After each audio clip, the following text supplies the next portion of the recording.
Soovin sulle õnnistatud pühapäeva ja uut nädalat. Täna vaatleme ühte sündmust Mattiuse evangeeliumis, mis aitab meid mõista, kuidas saada hakkama elutormides. Kas julgusest piisab või on veel midagi vaja või kedagi vaja? Kuid kõigepealt kuulame selle sündmuse kirjeldust Mattiuse evangeeliumi järgi 14. peatükist 22. kuni 33. salmini.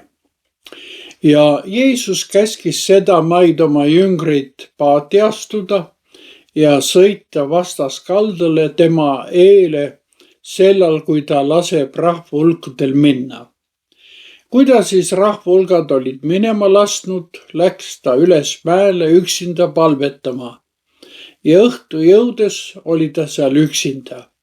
Aga paat oli juba hulga maad kaldast eemaldunud, heitamast lainetega, sest tuul oli vastu.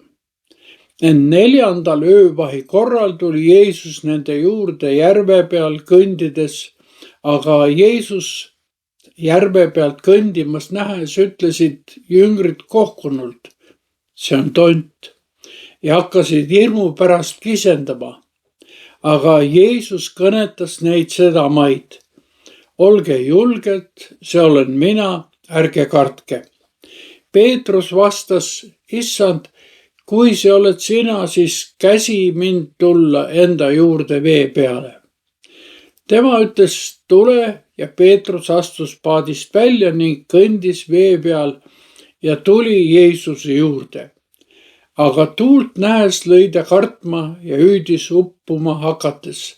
Issand, päästa mind! Jeesus sirutas kohe oma käe, haaras temast kinni ning ütles talle, sa nõdrausuline, miks sa kahtlesid? Ja kui nad astusid paati, rauges tuul. Paadis olijad aga kummardasid teda ja ütlesid, tõesti, sina oled Jumala poeg. See on Jumala sõna ja püha evangeelium. Pärast seda, kui Jeesus oli toitnud suurt rahvahulka, käskis ta oma jüngrid paadiga vastaskaldale sõita. Ise läks ta aga mäele palvetama. Mägi märgib siin paika, kus Jeesus otsis osadust oma taevase isaga. Jüngrid olid aga juba üsna kaugele jõudnud ja heitlesid korraga lainetega. Tuul oli vastu ja lained lõid juba paati. Need läbimärjad ja hirmunud mehed olid nagu pilt Jeesuse tuleviku kogudusest. Nii ei kuule me siin lihtsalt ühest ilmastiku nähtusest, vaid elu vaenulikust kaosest ja jüngrite meeleheitlikust katsest ellu jääda. Iga kord, kui elumere veed möllavad, näeme meiegi ennast selles sündmuses. 4. öövahi korral, see on koidueelne aeg, 3 ja 6 vahel, läheneb neile Jeesus järvel kõndides. Olgu öeldud, et koiduaeg on piiblis sageli Jumala abi saabumise aeg. Alguses jüngrid kohkuvad ja arvavad, et tegemist on tondiga. Nad hakkavad hirmu pärast isegi kisendama, kuid Jeesus kõnetab neid, ütleb, olge julged, see olen mina, ärge kartke. Ja siis astub esile Peetrus, kes oma uljuses esindab meid kõiki. Ta vastab Jeesusele, issand, kui see oled sina, siis käsi mind tulla enda juurde vee peale. Siin on üks detail, mis peaks meid sügavalt mõtlema panema. Ta ütleb, käsi mind. Selle eelmalt teatud kahtluse varjunud ja siis käsi mind. Siin väljendub Peetruse selline egoistlik soov omada kontrolli ja saada osa samasugusest meelevallast, mis on Jeesusel. Ta astub küll julgelt paadist välja, ent tuult ja tormi nähes hakkab kartma ning lainetesse vajuma. Ta tahab olla julge usu etaloon, kuid pole sisemiselt selleks üldsegi veel valmis. Miks?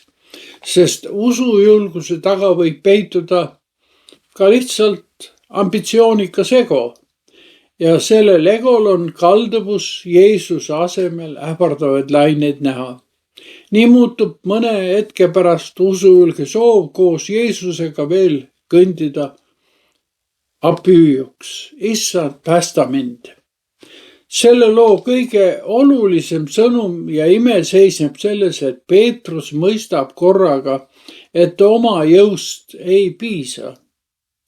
Julge peale hakkamise käsi mind